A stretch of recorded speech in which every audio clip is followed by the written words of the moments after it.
he spoke, and the nobles were hushed. So these are all definite signs that was shown to Job as respect when he was in the past. In verse 11, he talks about the fact that ears that heard him when he spoke were blessed, and eyes that witnessed Job's actions were blessed. Respect came from what others saw and what others heard from Job. And, the question that, just to bring it home to us, is we need to think about us in our lives. What do other people see and hear in our lives? Job's describing that other people saw and heard him and respected him. And hopefully, as we're leading our lives as Christians, that people see and hear good things from us as too. Just a thought thing for all of us. In verse 12, he says, the reason why is because he delivered the poor, and he delivered the fatherless, those that had no one that could help them. Poor people don't have any money to fight various cases, and the fatherless, and so he was, an advocate for the poor and an advocate for the fatherless. And in verse 13, he says that he rescued the perishing from those that were destitute, and the widow's heart was made to rejoice. You might remember Jesus always was concerned about orphans and widows and the poor and the oppressed. And Job was an advocate for all of those. Any thoughts up to this point? Ed? That goes directly to what Elias was saying back in chapter 1. He's charged with not being receptive to the widows and crushing the hopes of the orphans. Yeah. So these trumped up charges from his three friends, but yet Job's saying, I was respected by all people, all different kinds of people, from the young men to the princes and nobles. So he's going to continue on here in the chapter 29 with some more things that he did in the past. So I need another reader for 14 through 21. 14 through 21. Kevin.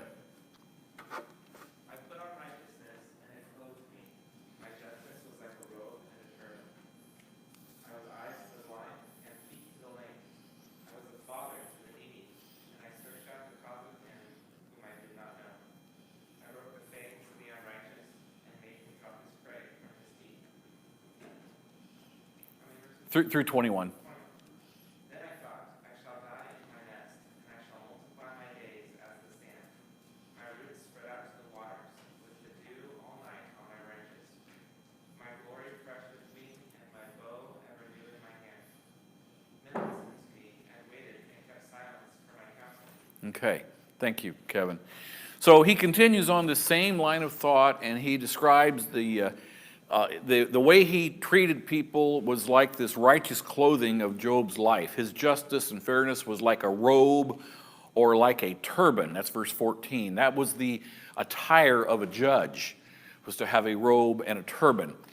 And in verses 15 and 16, he tells us that he served as eyes for the blind, so he was their eyes.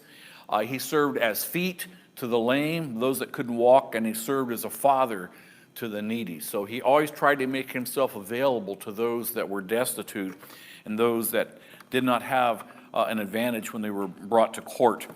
Another expression that I find very interesting, he says in verse 17, he broke the jaws of the unrighteous. Job broke the jaws, and it caused the victims to be released from the jaws of those that were unrighteous people. And so he was kind of a champion of the oppressed and the downtrodden. And again, that's what reminds us, Jesus had the same care for the helpless. Jesus always was concerned about the widow, the orphans, the poor, the needy. And so Job was a champion for these kinds of people. Okay, Bruce, go ahead. I'm sorry. The only comment I make here is that what Job is saying about himself, God already had said to Satan. And so he's not really bragging. He's expressing facts. He's looking at the past and says, this was my life.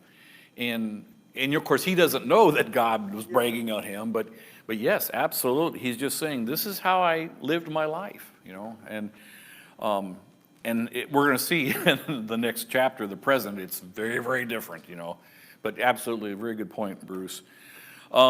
It's interesting in verse 18, he had anticipated a long and serene life. That's what verse 18 is talking about. He anticipated being surrounded by his children, his children's children.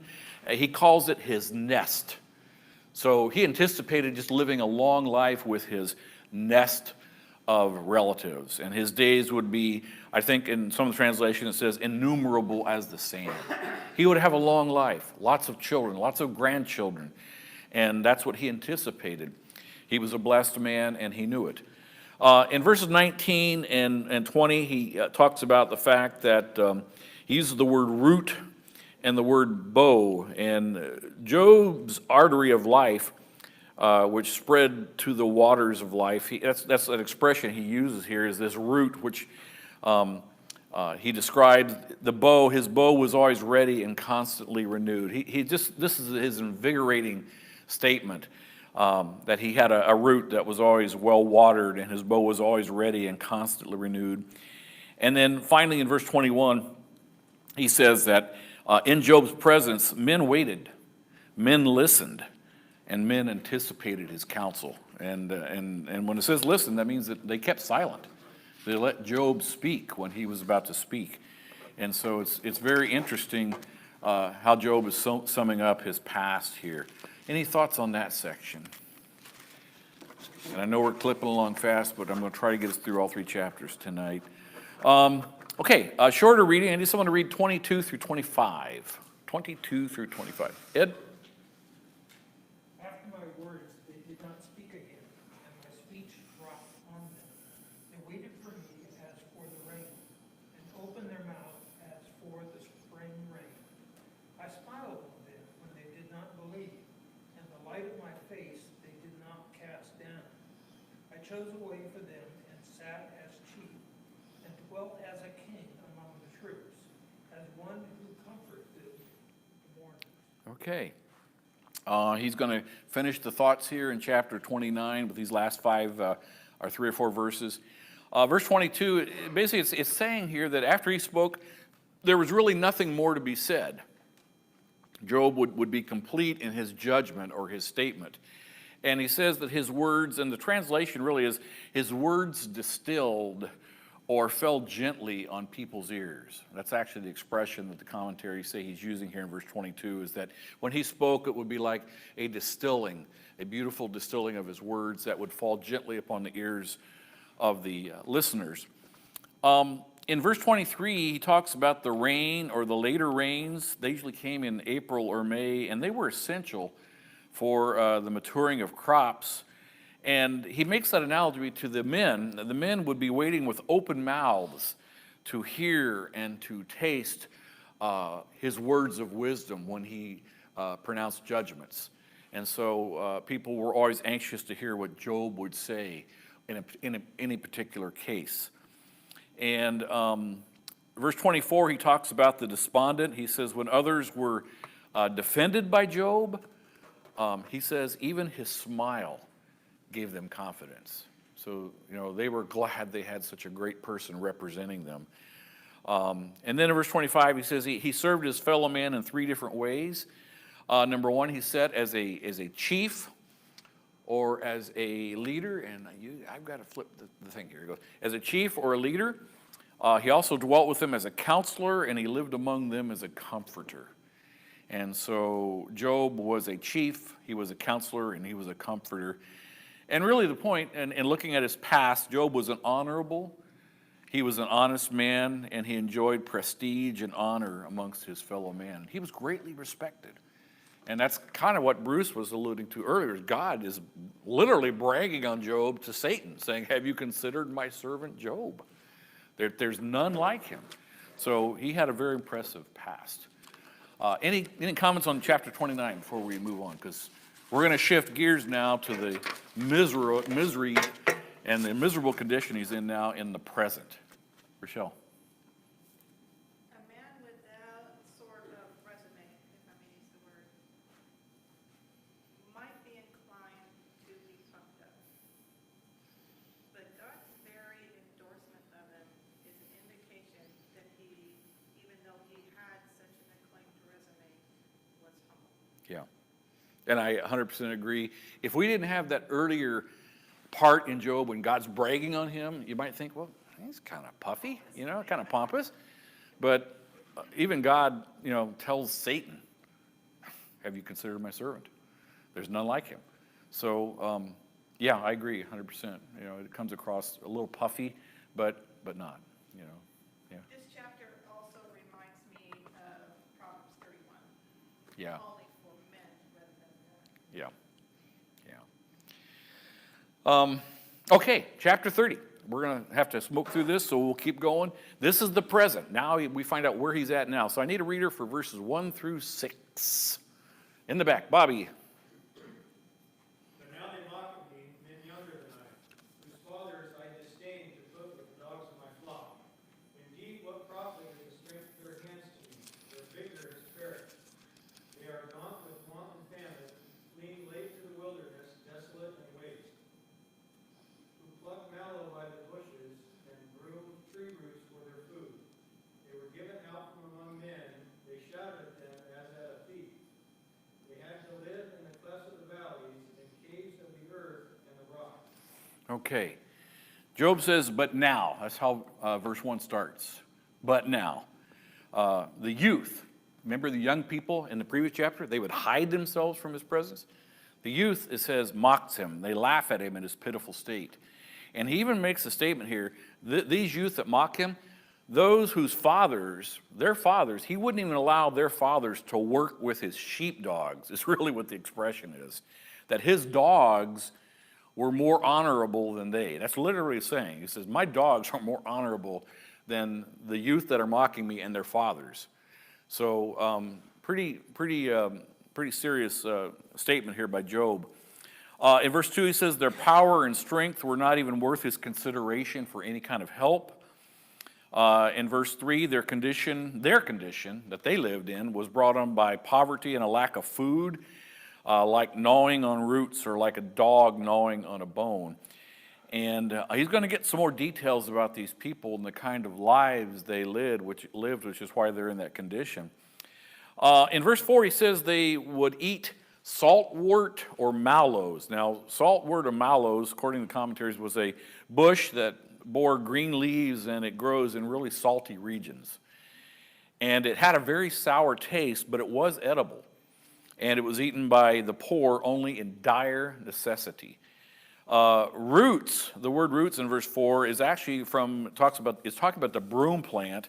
And the broom plant were really not that edible, but they were often used as charcoal to cook food with. So they often used the broom plant to cook the food. But the saltwort or the mallows was a green leaf bearing plant that was really sour.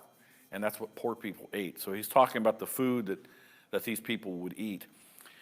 In verse 5 and 6, these people found no welcome from people anywhere and were driven forth like vagabonds and workers of iniquity. So these people that are mocking him are really, I guess he's just basically, these are really no accounts. He's just, the dredges of society are mocking him right now. And these are workers of iniquity and they're vagabonds.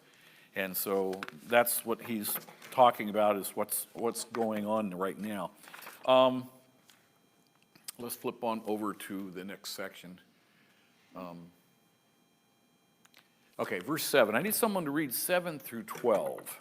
Get another reader. We're going to keep clipping along here. Kevin. Among the bushes they pray, under the nettles they huddle together. A senseless and nameless brood, they have been whipped out of the land. And now I will become their song. I am a byword to them. They abhor me, they keep aloof from me. They do not hesitate to spit at the side of me. Because God has loosed my cord and humbled me, they have cast out restraint in my presence. On my right hand the rabble runs. They push away my feet, they cast up against me the ways of destruction. Okay, he's going to talk now about some of the ways that he's been treated. The word bray in verse 7 is really kind of a reference that these people would be crying out for food while searching among the bushes. Verse 8, these were children of base men, and that's not a good thing.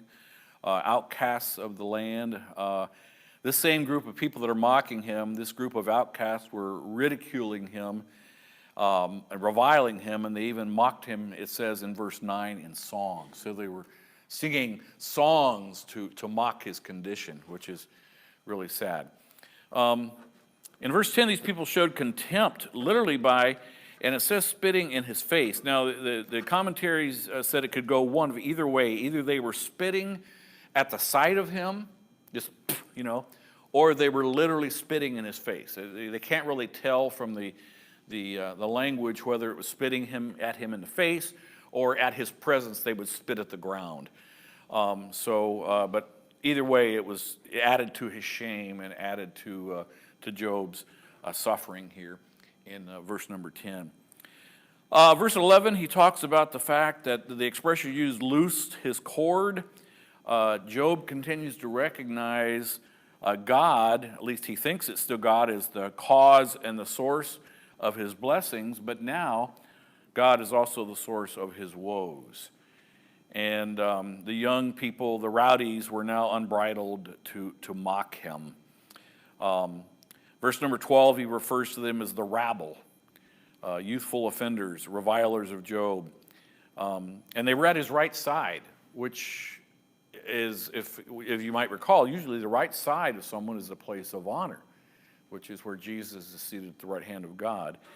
They were sitting at his right side, and they were mocking him and reviling him, singing songs to mock him, spitting at him. And now they pressed upon him in verse 12, and they thrust him aside. And this is possibly that they were physically actually knocking him to the ground, causing him to stumble or causing him to fall down.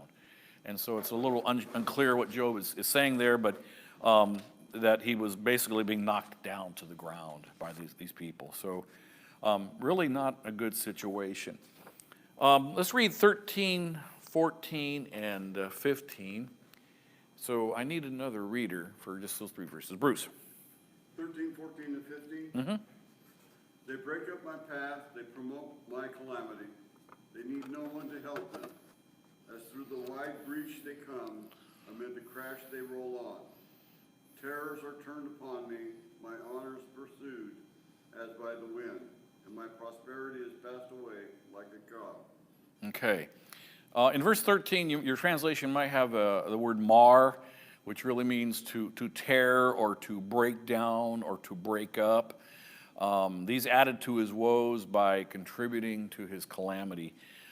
In verse 14, in the midst of Job's ruin, it says they came rolling in upon him like an unrestricted army. And the vision here is almost like you'd vision Jericho. When the walls were knocked down and Israel was able to just march right into Jericho, he says the enemies, the people that are mocking him, are like an unrestricted army coming through a wall that's been breached. So almost like, I got the vision of Jericho when I read this. And then his thoughts in verse 15 is that God, he includes God in this list, and the rabble and the terrors seem to all have combined forces to destroy his honor and his dignity. Again, Job is constantly, remember, he's suffering so much, and we're going to read about that here in just a little bit, how much pain he was in. And if it's not God, who is it? He just doesn't know. And so he includes God in that list of, it's got to be coming from God and the rabble and the terrors, and they're all destroying his honor and his dignity. So very interesting thoughts here. Verses 16 through 23. Need another reader. Okay, Ed? And now my soul is poured out within me. Days of affliction have seized me. At night it pierces my bones within me, and my gnawing pains take no rest. But a great force, my garment is distorted. It binds me about as the collar of my coat. He has cast me into the mire, and I have become like dust and ashes. I cry out to you for help, but you do not answer me. I stand up, and you turn your attention against me. You have become cruel to me. With the might of your hand, you persecute me. You lift me up to the wind and cause me to ride, and you dissolve me in a storm. For I know that you will bring me to death and to the house of meeting for all living. Okay. In this section that Ed just read, Job describes the emaciation of his body. I mean, he is just totally deprived of nutrition, and he's just dying of this horrible disease, whatever the skin disease was. And he is suffering, and he's enduring it, and it's both mental anguish and physical anguish. So he's in complete anguish.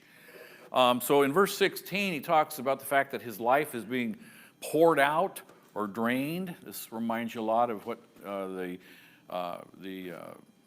prophecy done in Psalms talks about Jesus being poured out like water.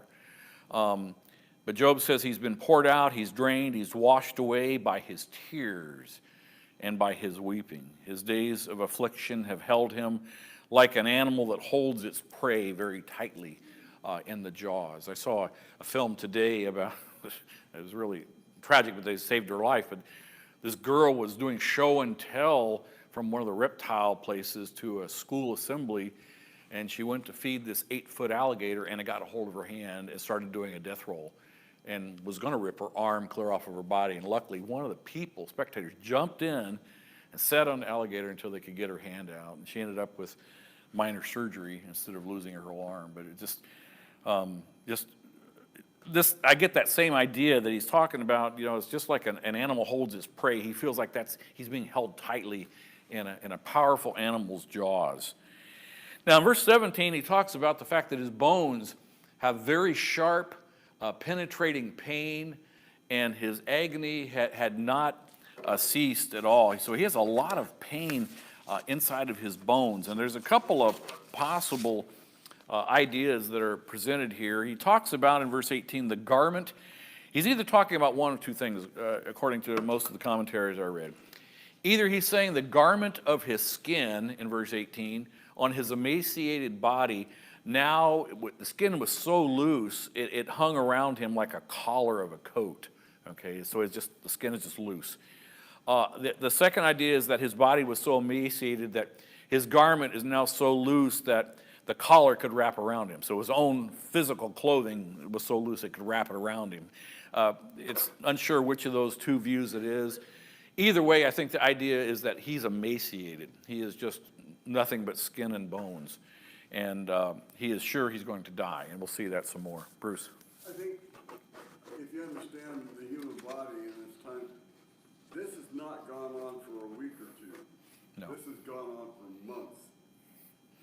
And it's been a while. And you got to remember, he was suffering before the wise men got there. They traveled from wherever they came from.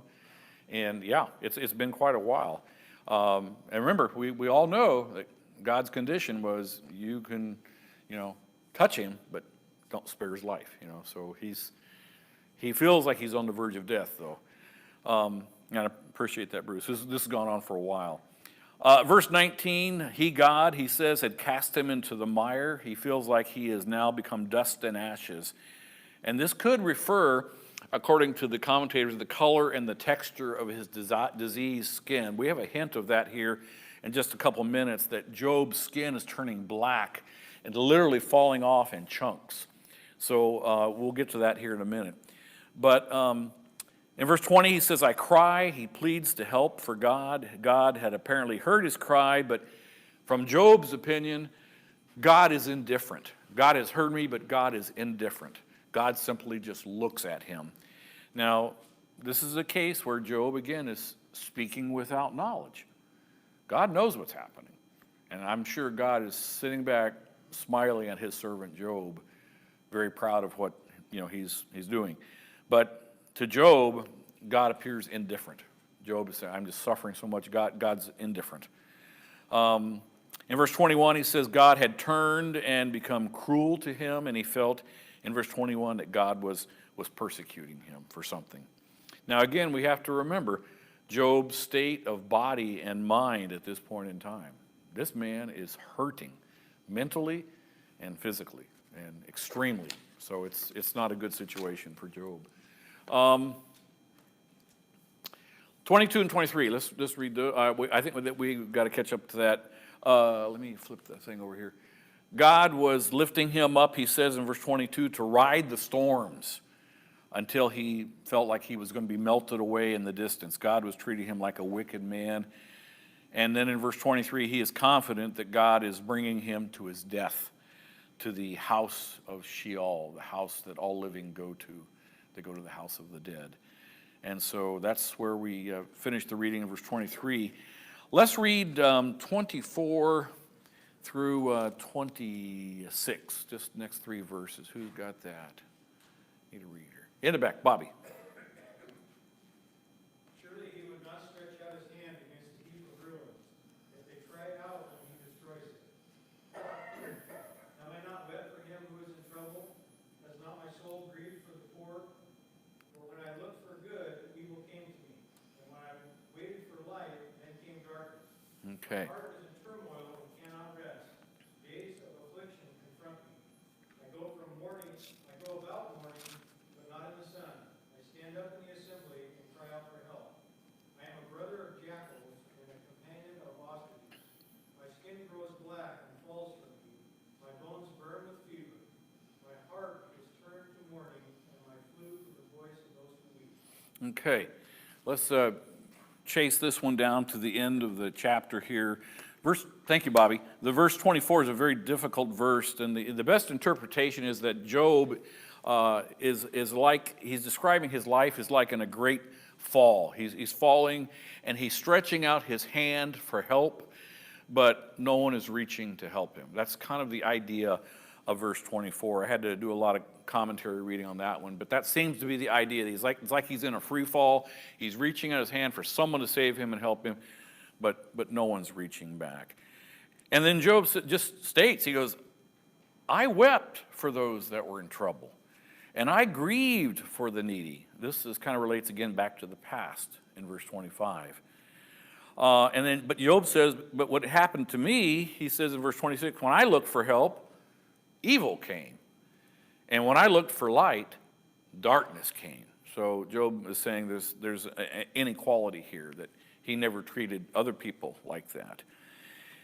And this does not really mean that God is indifferent. This is a false conclusion that Job reaches due to God's silence. And we have to remember that God is often silent. You remember Christ when he was praying in the garden. He didn't really want to suffer on the cross. He prayed 3 times. God's answer was no, And so we have to remember sometimes God's silence or God's answer of no, it does not mean he's indifferent. And so Job is just considering that God is indifferent. In verse 27, let me flip this over. Sorry, guys. He says his churning, it never stopped. He was searching within. He could not relax. The point is his physical and mental torture were constant. In verse 28, he was mourning without sun. That basically equates to he had dark mourning garments, is the idea that he was wearing mourning garments, that these were dark garments. And really, the idea here in verse 28, 29, and 30 is that this darkness is probably a reference to his skin in verse 30. And he cries to God and to men to no avail. Both were deaf to his plea. And in verse 29, he talks about jackals and ostriches. Jackals were scavengers. They were a symbol of desolation. Ostriches were a desert bird. And both of these animals symbolized ostracism from society. And God, Job feels like he's a jackal or an ostrich, and he's lonely and is looking for divine help. He's looking for human sympathy, and in his mind, he's receiving none. Verse 30 is again a reference to his skin being black. Apparently, it's peeling from his flesh. It says his bones burned with the heat of fever. So not only was his skin peeling off, but he says his bones burned within him. Verse 31, harps and pipes were instruments generally used in occasions of joy, weddings, but now they were turned to play with sadness and heaviness of spirit. And really probably the only one that could really share in Job's bed of suffering was that of Christ, if you think about it, the things that Jesus went through. So Job was suffering horribly. We've got about 10 minutes to get through chapter 31, so I'm going to have to blaze through. Any comments on chapter 30, though? Ed? Just your comment, Christ, both of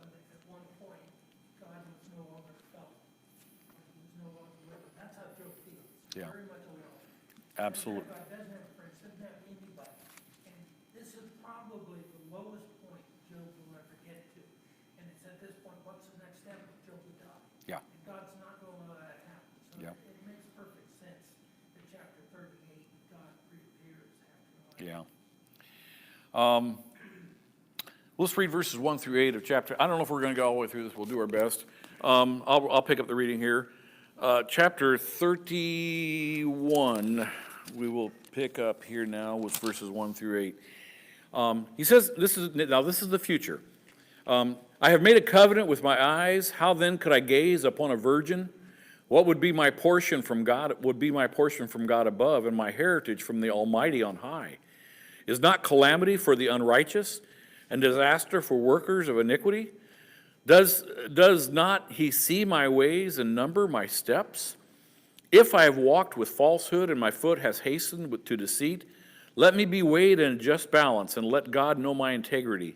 If my step has turned aside from the way, and my heart has gone after my eyes, if any spot has stuck to my hands, let me sow, and let another eat, and let what grows for me be rooted out. So he's going to start a whole series of these if statements, and then followed by a then. If I've done this, if I've done that, if I've done this, then God should do this to me.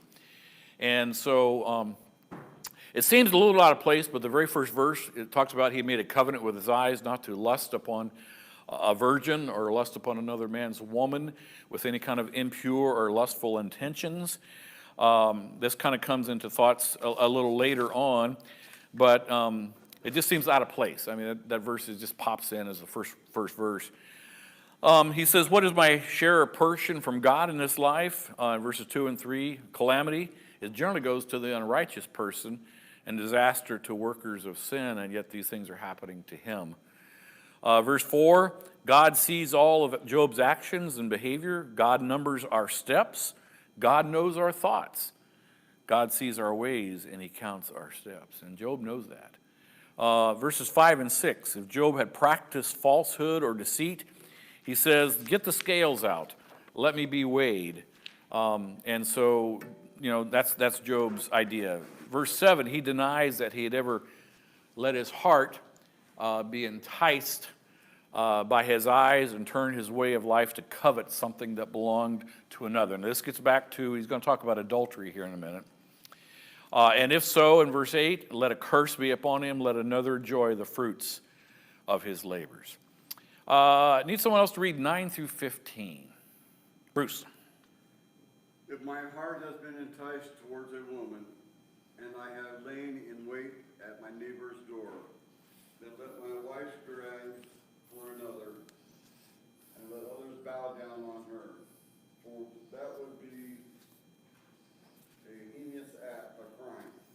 That would be of iniquity, be punished by the judges. For that would be a fire that consumes as far as Abaddon, and it would burn to the root of all my increase. Down through 15, Bruce. If I have rejected the cause of my manservant or my maidservant when they brought a complaint against me, what then shall I do when God rises up? When he makes iniquity, when he makes inquiry, what shall I answer him? Did not he who made me in the womb make me? And did not one fashion us in the womb? Okay. That last verse that Bruce was reading is basically God makes us all. We're all created in the womb. And in 9 through 15, Job states in verses 9 and 10, he states his heart. He says his heart had not been open to lustful enticement, kind of getting back to verse 1. And he said he had not waited at his neighbor's door to defile his neighbor's wife, basically to go commit an adulterous act with his neighbor's wife. And he says if he had, and it's very graphic here, let his own wife become a servant, a slave of another, let her grind with another. That's basically describing the sexual act. Let my wife go have sex with someone else and be sexually abused by them as well. So he's using very graphic language here that says if I've done that, then someone else should grind my wife. So it's very, very graphic. In verses 11 and 12, he says adultery is described as an outrageous crime. It's worthy of condemnation by a judge, by God, and by man. You might remember adultery was a stoning offense. It's a fire that consumes a whole person, body, soul, and spirit. And I left a couple verses for you there in your handout, Proverbs 6 and Proverbs 7. You can read through those. And the point I want to make is time doesn't change God's principles. What was morally true in Job's day is still true for us today as well. Okay, let's read on. A couple more that Bruce had read in verses 13 and 14. Job had not disregarded or looked down upon his servants. He always allowed them to defend their rights. And in verse 15, Job recognized that the same God that molded and fashioned him also molded and fashioned his fellow man. They had the same creator. They had the same designer. God made all of us, and that's his point there in verse number 15. Okay, Kevin, can I get you to read 16 through 23? If I have withheld anything that the poor desired, or have caused the eyes of the widow to fail, or have eaten my morsel alone, and the fatherless has not eaten of it. For from my youth the fatherless grew up with me as with the father, and from my mother's womb I guided the widow. If I have seen anyone perish for lack of clothing, or the needy without comfort, if his body has not blessed me, and if he was not warmed with the fleece of my sheep, if I have raised my hands against the fatherless, because I saw help in the gate, then let my shoulder blade fall from my shoulder, and let my arm be broken from its socket. For I was in terror of calamity from God, and I could not have faced his majesty. Okay, this is where he begins a lot more of these if statements. And he basically starts off in verses 16, says, if I've withheld anything from the poor, if I've caused the eyes of the widow to fail, if I've eaten alone and not shared with other people. So he's continuing these if statements. He says in verse 18, from a youth he had been taught to have a concern for the welfare of other people. And then in verse 19, he continues more with the if statements. He says, if he had seen any perish without clothes, if he had seen any needy without covering, if their loins were not blessed by him, if they had not been warmed by the fleece of his sheep. It continues on in verse 21, if he had lifted his hand against the fatherless, if he had falsely taken advantage and influenced other judges at the gate. Verse 22 is the then. Then, if he had done any of these things, he says, let my shoulder, and he's talking about the shoulder here, which supports the arm, let my shoulder be removed from the socket, and let my arm be broken if I am guilty. So that's a pretty serious injury. He says, if I've done any of those things, let my arm basically be torn to pieces. It was not fear of human judgment that restrained Job, it was fear of God's judgment. And that's something I want to really make sure that we all understand. He'll continue on in 24 through 28, and I'll read those real quick. And he says, if I have made gold my trust, or called fine gold my confidence, if I rejoiced because my wealth was abundant, or because my hand was found much, if I looked at the sun when it shone, or the moon moving in splendor, and my heart has been secretly enticed, and my mouth has kissed my hand, this also would be iniquity, would be punished by the judges, for I would have been false to the God above. Again, he's going back to these if statements. If gold was his hope, if fine gold was his confidence, if he rejoiced because he was wealthy, if he rejoiced because his hands were full, if he worshiped the sun or the moon, if he kissed an idol, point is, God had always been his object of devotion and worship, not idols. And so he's doing these series of if statements. We're just about done there, Eric. In verse number 28, he denies that God is above his creation.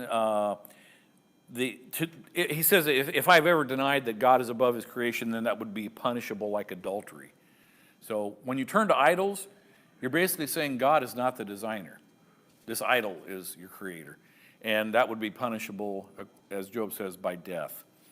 The if statements continue. I'm just going to read through these because we've got kids lining up in the back. Verses 29 through 30, he says, if he rejoiced at the destruction of an army, if he was lifted up when when evil found his enemy. In other words, if he rejoiced over bad things happened to his enemies. Job denies that he ever demonstrated an evil, vindictive spirit even against his enemies. In 31 and 32, he again goes back to the if statements. If the men of his tent had not been fed, if the traveler or the sojourner had not received open doors, Job had always practiced hospitality, and none could say that they did not receive food or shelter when needed from Job. And he says, again, in verse 33 and 34, that and he uses Adam here, as in Adam and Eve, if he was like Adam. Now, you might remember, Adam had tried to cover his sin. Remember what Adam did when they first realized they were naked? What did they cover themselves with? Fig leaves.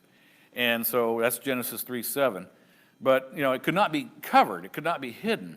And really only God can provide adequate clothing. And we find God later then clothes Adam and Eve with animal skins, Genesis 3 and verse 20. So he's actually making a reference here to Adam, trying to cover themselves up because they realized they were naked. Job had committed no open or secret sin. He tried to hide in his bosom, not because of fear, contempt, or terror of the multitudes. He just had no hidden sin. And so we get down to the last of the verses here, which is, let's see here. I'm lost. Okay.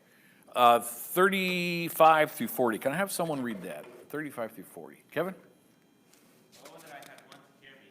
Here is my signature. Let the Almighty answer me. Oh, that I had the assignment written by my adversary. Surely I would carry it on my shoulder. I would bind it on me as a crown. I would give him an account of all my steps. With strength I would put him. If my land has cried out against me, and its furrows have wept together, if I have eaten its yield without payment, and made its owners breathe their last, let thorns grow instead of wheat, and foul weeds instead of barley. The words of Job are ended. Okay, so this is the last of the chapter. Job, basically, in verse 35, he wants the Almighty to judge him. He says, let him weigh the evidence. Let him render a verdict. Because right now, he wants God to weigh the evidence, but he also thinks that God is still his adversary. And the point is, he wants to talk to God. Now, this isn't the first time we've described this in this class. In verses 36 and 37, he says, if I'm acquitted, Job will proudly carry this document upon his shoulder like an insignia of innocence. He would bind it upon his body like a crown. Job in his innocence could come near to God in the dignity as a prince. He concludes with these last if statements in 38, 39, and 40. He says, if the land cried against him, if the furrows wept together, if he had eaten other people's fruits without money, if he had caused owners to lose their life, then let thistles grow instead of wheat. Now, thistles is a very prickly weed. It's what we find in a thicket. He says, let cockles grow instead of barley. Cockles was a noxious, very stinky weed. In fact, in Hebrew, the Hebrew word for cockles means stink. That's just a trivia for you there.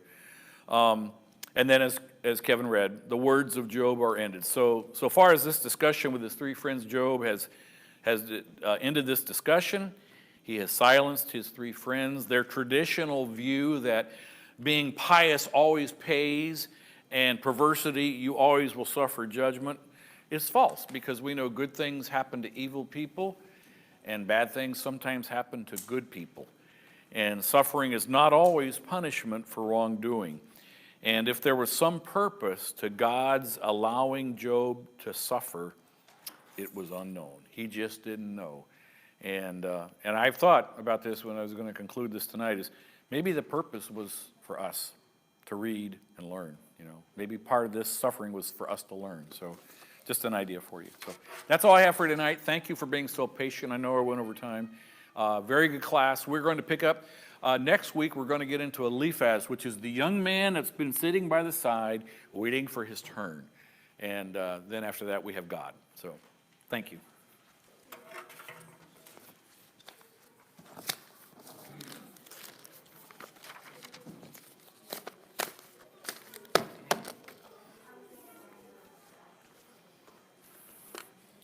close this down.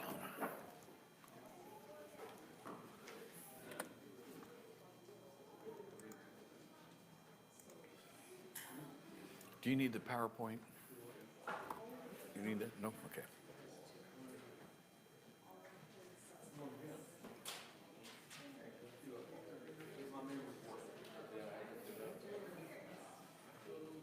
There it goes.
Good evening. Both of our songs this evening are going to be out of the supplement. The first one is song number 34. Song number 34.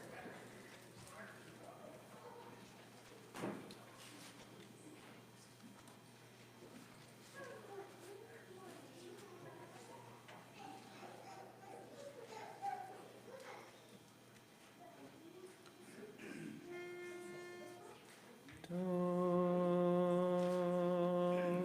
soprano. My soul magnifies the Lord.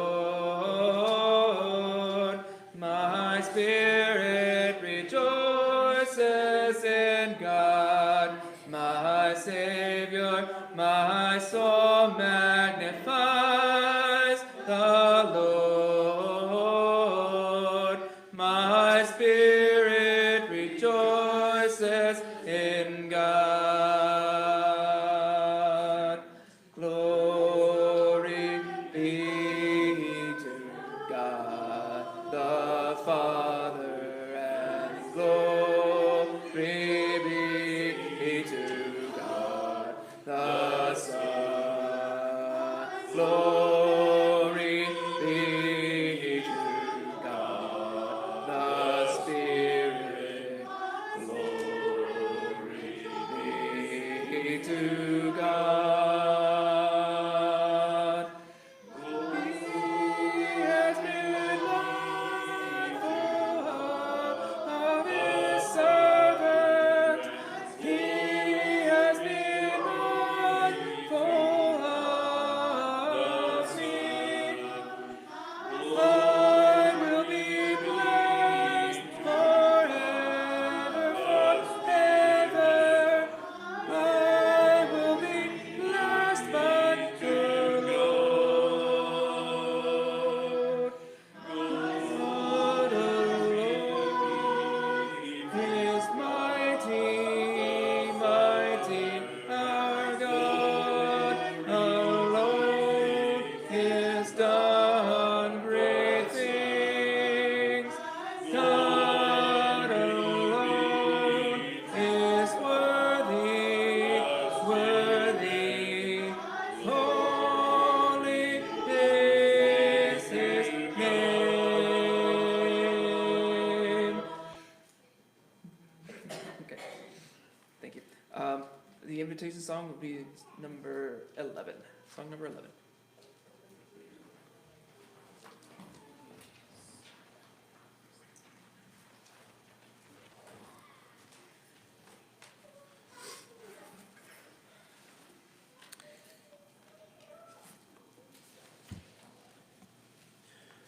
Ezekiel chapter 33. I'll read a a couple of verses there and make a couple applications, starting in verse 1 of Ezekiel chapter 33. Again, the word of the Lord came to me, saying, Son of man, speak to the children of your people, and say to them, when I bring the sword upon a land, and the people of the land take a man from their territory and make him their watchman, when he sees the sword coming upon the land, if he blows the trumpet and warns the people, then whoever hears the sound of the trumpet and does not take warning, if the sword comes and takes him away, his blood shall be on his own head. He heard the sound of the trumpet, but did not take warning. His blood shall be upon himself, but he who takes warning will save his life. But if the watchman sees the sword coming and does not blow the trumpet, and the people are not warned, and the sword comes and takes any person from among them, he is taken away in his iniquity, but his blood I will require at the watchman's hand. So you, son of man, I have made you a watchman for the house of Israel. Therefore you shall hear the word from my mouth and warn them for me. When I say to the wicked, O wicked man, you shall surely die, and you do not speak to warn the wicked from his way, that wicked man shall die in his iniquity, but his blood I will require at your hand. Nevertheless, if you warn the wicked to turn from his way, and he does not turn from his way, he shall die in his iniquity, but you have delivered your soul. Therefore you, O son of man, say to the house of Israel, say to the house of Israel, thus you say, if our transgressions and our sins lie upon us, and we pine away in them, how can we then live? Say to them, as I live, says the Lord God, I have no pleasure in the death of the wicked, but that the wicked turn from his way and live. Turn from your evil ways, for why should you die, O house of Israel? On really, really late Monday night, maybe it was even technically Tuesday morning, we had the lovely pleasure of being startled awake because our smoke detector went off throughout the whole house. So I, of course, spring out of bed, start wandering through the house, smelling, hit the button on the smoke detector, shut that off. No smoke, no smell, no nothing. So lay back down, and about 10 minutes later, it does it again. So, of course, pretty frustrated by that. And it made me think about this passage while I was trying to go back to sleep over nothing.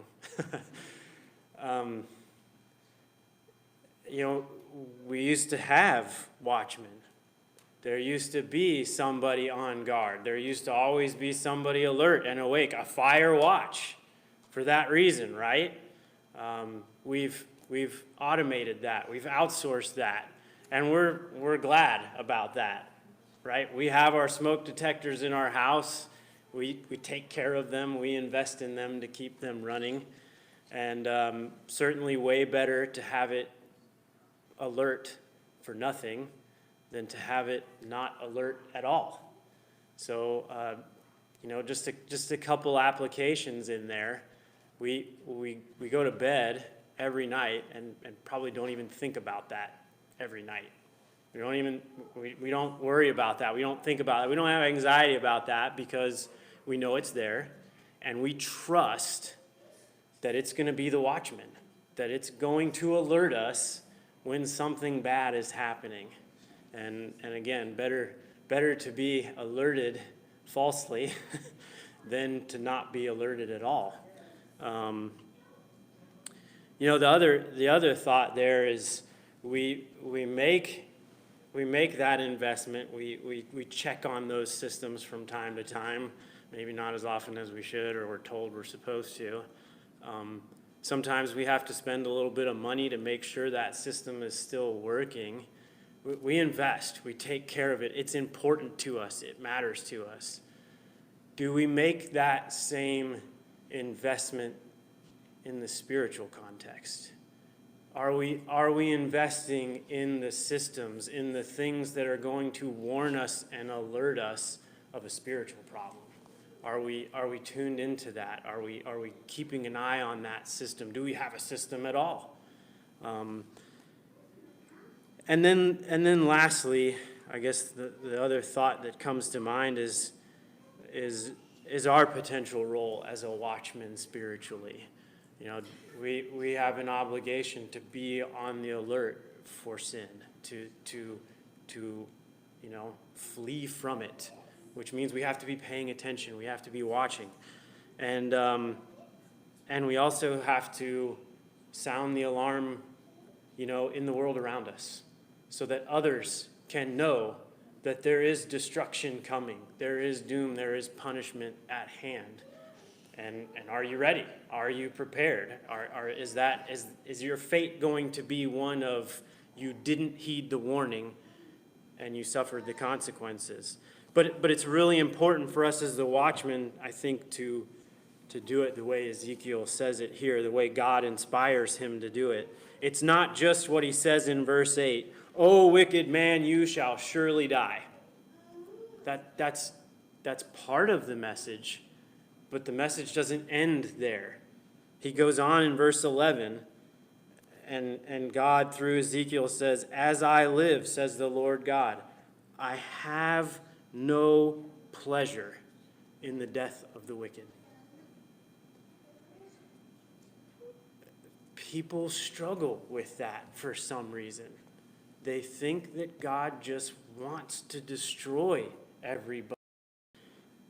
God is not willing that any should perish, but that all should have eternal life. That has to be part of our watchman message too. It can't just be, "Oh, wicked man, your end is near." So think about that as you leave here tonight. Hopefully you're not laying in bed awake tonight worrying about your smoke detector. It's not the intent, right? But think about that application. And if you're here tonight and you have a need, if you haven't named Christ as your Savior, if you haven't put him on in baptism, fix that. Don't wait. Don't delay. If the watchman is warning you and there's sin in your life, deal with it. Don't put it off. Don't wait. Make it right so that you heed the warning and respond the way God wants you to, because he doesn't take pleasure in eternal destruction of anyone.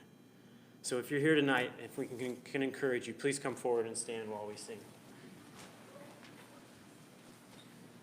Faithful love flowing down from the thorn-covered ground makes me whole, saves my soul, washes whiter than snow.